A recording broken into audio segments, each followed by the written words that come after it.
કુરુક્ષેત્રના મેદાનમાં અર્જુન બોલે છે કે હે કૃષ્ણ, યુદ્ધ ક્ષેત્રમાં ઊભેલા યુદ્ધ કરવા આ સ્વજન સમુદાયને જોઈને મારા શરીરમાં કંપન અને રોમાંચ થઈ રહ્યો છે.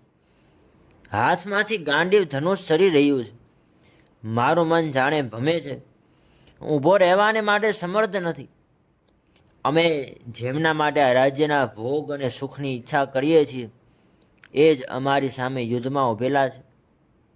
પોતાના જ સ્વજનોને હણીને અમે કેમ સુખી થઈશું? ત્યારે ભગવાન કહે છે કે હે અર્જુન, તારા જેવા શૂરવીરને આ સમયે રણભૂમિમાં વિષાદ ક્યાંથી આવ્યો? આહામો સ્વર્ગ આપનારો કે યશ આપનારો નથી. આથી હે અર્જુન, ક્લેબ્ય માંસમગમાં પાર્થ કે હે પાર્થ, નપુંસકતાને વશ ન થા. તને આ શોભતી નથી. હૃદયની આ તુચ્છ દુર્બળતાને ત્યજીને યુદ્ધ માટે ઊભો થા.